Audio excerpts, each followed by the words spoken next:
मंडळी नमस्कार, मी प्रफुल्ल कापसे आणि आज आहे 3 वर्षापासून या शेतामध्ये आम्ही SRT करत आहे. तर या तुरीच्या शेतामध्ये मंडळी हे जे तुरीचं शेत आहे हे मागील वर्षी जवळपास हजारो शेतकऱ्यांनी हे 111 तुरीचं शेत बघितलं स्वतः प्रत्यक्ष येऊन, आणि लाखो शेतकऱ्यांनी हे माझी SRT शेती आणि 111 तूर सोशल मीडियाच्या माध्यमातून घेऊन बघितली आणि सगळ्यांनी समाधान व्यक्त केलं. आणि यावर्षी जर पाहतो म्हटलं तर बऱ्याच प्रमाणामध्ये तुरीची माडी लागवड खूप मोठ्या शेतकऱ्यांनी केलेली आहे. आणि आनंद वाटतो मंडळी की जो माडी तुरीचा प्रयोग आहे, जो शेतकरी बांधवांना एक आशेचा किरण देणारा आणि 4 पैसे कमवून देणारा, कमी त्रासाचा, कमी कटकटीचा, कमी खर्चाचा हा SRT माडी तुरीचा प्रयोग आहे. तर मंडळी जर पाहतो म्हटलं तर हे SRTचं माझं 3रं वर्ष आहे. पहिल्यांदा जेव्हा SRT सुरू केली होती त्यावेळेस या बेडवर तूर होती. नंतर 3.5 फुटाचे हे बेड आहे, तर या बेडवर तूर लागवड केली होती. मधातला बेड रिकामा सोडलेला होता आणि पुन्हा 3ऱ्या बेडवर तूर होती. आता मागचं जे वर्ष होतं तेव्हा या बेडवर तूर आली, इकडे या बेडवर तूर आली आणि मधातला बेड हा रिकामा होता. आता या 3ऱ्या वर्षी या बेडवर मधातल्या तूर आलेली आहे आणि आपण पाहू शकता हे टोकन यंत्रानं लागवड केलेली 111 तूर आहे. मंडळी हे तूर पीक जर पाहतो म्हटलं तर खरोखरच शेतकरी बांधवांना मनापासून समाधान देणारं पीक आहे. आता या तुरीची माडी तुरीची जी लागवड आहे हे आजपर्यंत असंख्य प्रयोग शेतीमध्ये केले, कपाशी लावली, सोयाबीन लावली, परंतु जे मजुराची कटकट आहे, जो त्रास आहे त्याच्यामुळे कपाशी सोडून दिली. सोयाबीनमध्ये पाहतो म्हटलं तर ह्या 2-3 वर्षामध्ये पाहिजे असे समाधानकारक भाव नव्हते, त्यामुळे तुरीचं संगोपन चांगलं करता यावं म्हणून सोयाबीन लागवड केली नाही.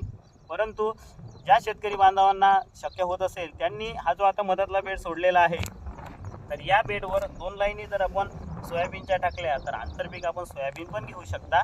तो आपापल्या शेतकऱ्यांचा विषय आहे. शेतकरी बांधवांना सर्वच पिकं आवश्यक आहे. परंतु काय होतं की ज्या शेतकऱ्यांना मजूर मिळत नाही, घरचे मजूर कोणी करणारे नाही, आणि बऱ्याचदा काय होतं की जर आंतरपीक जर आपण सोयाबीन इथे टाकली तर जवळजवळ 3-4 क्विंटलपर्यंत 2च लाईन राहते, त्याच्यामुळे 4-5 किलोपर्यंत बियाणं पडते आणि त्या 5 किलो बियाण्यात 3-4 क्विंटल 5 क्विंटलपर्यंत सोयाबीन होते. मग सोयाबीन लागवडीचा खर्च, तणनाशकाचा खर्च, त्याच्यानंतर खताचा खर्च, त्याच्यानंतर निंदाचा खर्च, त्याच्यानंतर फवारणीचा खर्च, मग कापणीचा खर्च, मशीनमध्ये काढण्याचा खर्च, आणि जेव्हा आपण सोयाबीन काढतो तर त्यावेळेस सोयाबीन सोंगल्यानंतर शेताच्या मध्यभागी जमा करतो आणि ट्रॅक्टर जेव्हा शेतामध्ये येतं तर त्यावेळेस तुरीचे झाडं आपले मोडून जातात, ते नुकसान होते. आणि ह्या सगळ्याचा जर आपण विचार करतो म्हटलं तर कुठंतरी बेडवर जेव्हा आपण पिकं लावतो तर त्यावेळेस सोयाबीनचं पीक हे जेवढं रुपयाचं होते तेवढंच खर्चामध्ये जाते.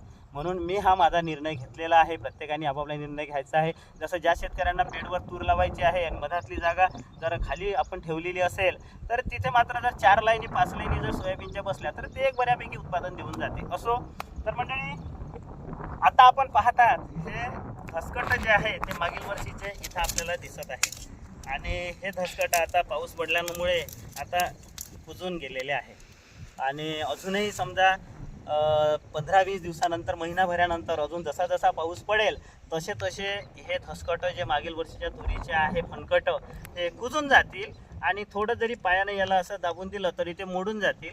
तर इथून पुढचा जो कार्यक्रम आहे या शेतामधला तो म्हणजे महिना 1.5 महिन्यानं कुजल्यानंतर हे फणकट असेच याच बेडवर बागून द्यायचे आणि त्याच्यावर मात्र ट्रायकोडर्मा वगैरे फवारणी केली की ते मायक्रो बायोमिक्स फवारणी केली तर ते आपोआप हळूहळू कुजून जातात. नाही केली फवारणी तरी ते आपोआप कुजणारच आहे आणि याचं मात्र खत होतील. आणि पुढच्या वर्षी पुन्हा हा बेड या वर्षी आहे तर पुढच्या वर्षी मात्र पुन्हा या बेडवर लागवड होतील. दुसरी एक महत्त्वाची गोष्ट की आता इथे आम्ही ऑक्सिफ्लोरिपेन पीक लागवड केल्यानंतर 24 तासाच्या आत इथे फवारलेलं होतं कांदावरचं तणनाशक. त्यामुळे इथे तुम्हाला पाहताय दुसरं कोणतंच तण दिसत नाही, फक्त आता हा केना जो आहे हा फक्त इथे दिसत आहे, परंतु तूर पिका व्यतिरिक्त दुसरं काही दिसत नाही. आता याच्यामध्ये जर मंडळी पाहतो म्हटलं तर जे काही मागील वर्षी इथंच तूर होती त्याच्यामुळं दाटली होती, 7 फुटाचे अंतर आहे, तर कापताना वगैरे कुठं कुठं शेंगा वगैरे किंवा जमा करताना थोड्याफार तुरी आपल्या पडतात. तर त्या मागील वर्षीच्या तुरी इथं निघालेल्या आहे. आता या बेडला तेवढं दिसत नाही, काही काही बेडला भरपूर तुरी निघालेल्या आहे. तर त्या तुरी मात्र आता बाया लावून मजूर लावून आपल्याला आजूबाजूच्या ज्या तुरी दिसते आहे, जसं आता या बेडवर आपण बघू दादा इकडे, तर जसं आता आपण या बेडमध्ये इथे बघत आहात, तर हे आहे तुरीचं तास, हे टोकन केलेलं पाहू शकता. परंतु हे जे तूर आहे इकडे हे अडाऊ तूर निघालेली आहे, म्हणजे मागील वर्षीची हे पडलेली तूर आहे. तर हे मात्र मजूर लावून आपल्याला काढावंच लागेल, तेवढा खर्च तो मजुराचा आपल्याला करावा लागेल.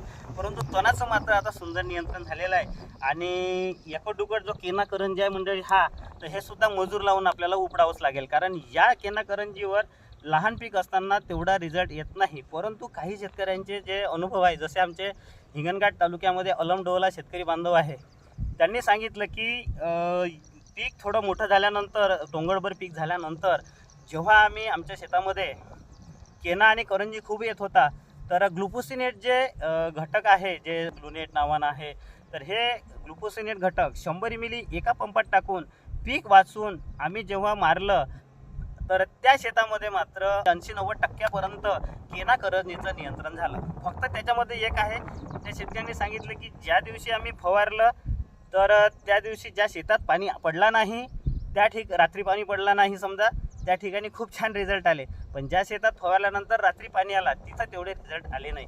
तर तसं एक करू शकता पीक मोठं झाल्यानंतर. परंतु लहान पीक असताना आपल्याला केना आणि करंजी हे तण जे आहे हे आपल्याला उपडूनच याचं नियंत्रण करावं लागणार आहे. तर त्याच्यानंतर मंडळी जर पाहतो म्हटलं, तर आज रोजी अतिशय मन प्रसन्न वाटत आहे, जो की 3 वर्षापासून आमचे उमेश भाऊ पोदारे आहे, भानुदाजी ठाकरे आहे, कृषीभूषण कृषीरत्न दादा चंद्रशेखर भडसावळे यांनी जो SRTचा मंत्र दिलेला आहे, यांनी जे हे टेक्नॉलॉजी शोधून काढलेली आहे, ते खरोखर मंडळी शेतकरी बांधवांसाठी खूप प्रेरणा देणारी, खूप आशादायी आणि एक आशेचा किरण देणारी ही टेक्नॉलॉजी आहे. ज्या शेतकऱ्यांना शक्य होते त्यांनी खरोखर ही टेक्नॉलॉजी करायला पाहिजे. SRT पद्धतीचे शून्य मशागत शेतीचे बरेचसे व्हिडिओ मी आतापर्यंत टाकलेले आहे आणि बऱ्याच लोकांनी ती प्रेरणा घेऊन यावर्षी SRT शेतीचे शेतकरी लागू करत आहे. आज मंडळी या SRT शेतीमध्ये जर पाहतो म्हटलं, तर 3 वर्षापासून इथे नांगरणी बंद आहे, पंजी बंद आहे, रोटावेटर बंद आहे. फक्त आंतरमशागतीमध्ये मात्र ह्या जो पावसाळा आहे, पाऊस भरपूर होतो आणि हे जे जमीन आहे इथे बेड हे मजबूत राहत नाही.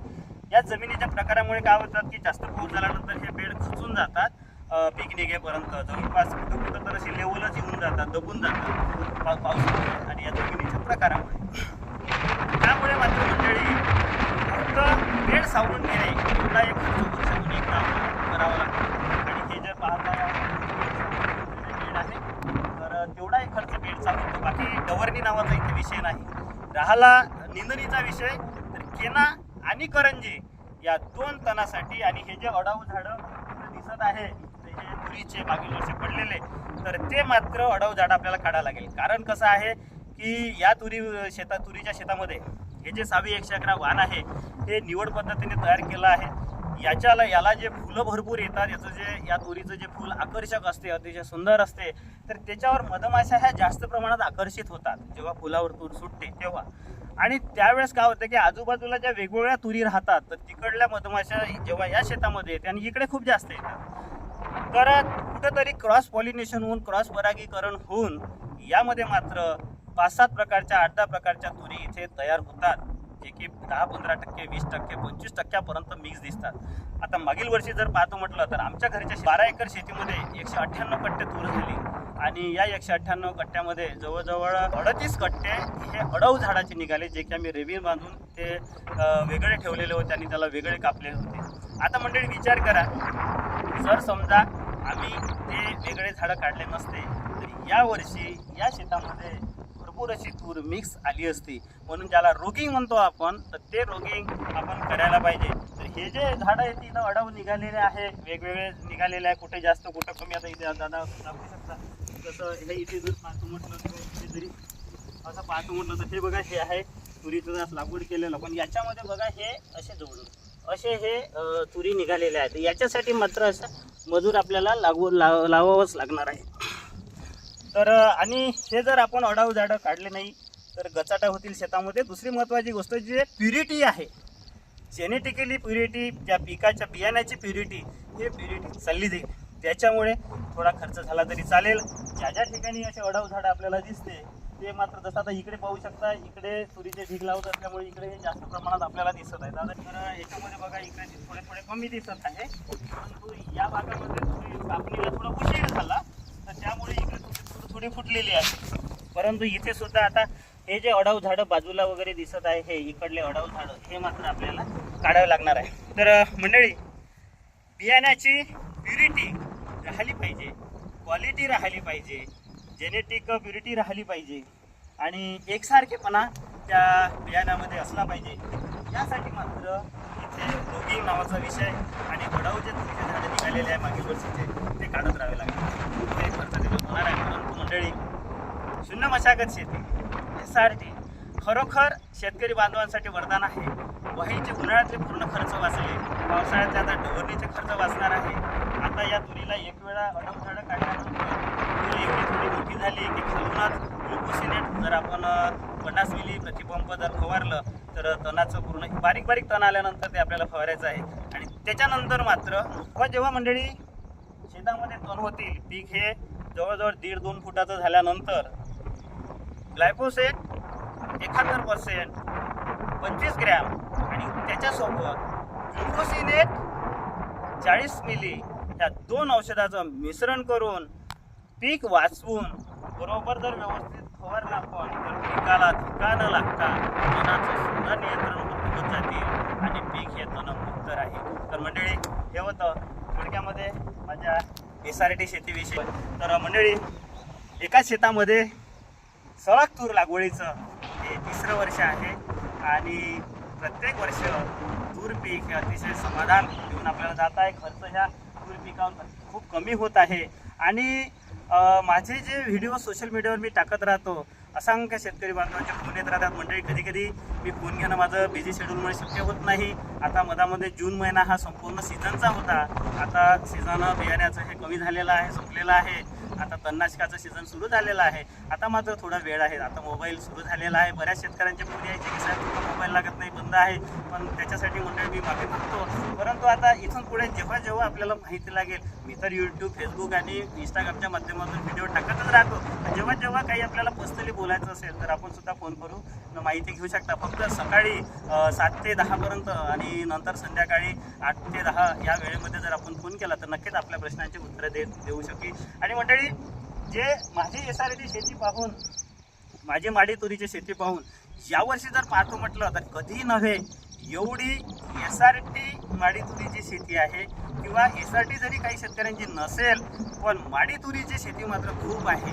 आणि त्याचा मला खूप आनंद होत आहे की जे मी गोष्टी करत आहे त्याचं तुम्ही अनुकरण करत आहात. तसंच हे जे ऑक्सिफ्लोरिपेनचा व्हिडिओ मी टाकलेले होते, जे काही 5-6 वर्षापासून प्रयोग करत होतो माझ्या घरच्या शेतामध्ये आणि आमच्या शेतकरी बांधवांच्या शेतामध्ये, ते सुद्धा व्हिडिओ टाकले आणि त्याच्यामुळे सुद्धा आपल्या सर्वांना खूप फायदा झालेला आहे. तर मंडळी, असेच नवीन नवीन व्हिडिओ आपल्यापर्यंत आम्ही पोहोचत राहू. पुन्हा भेटू पुढील व्हिडिओमध्ये. तोपर्यंत नमस्कार.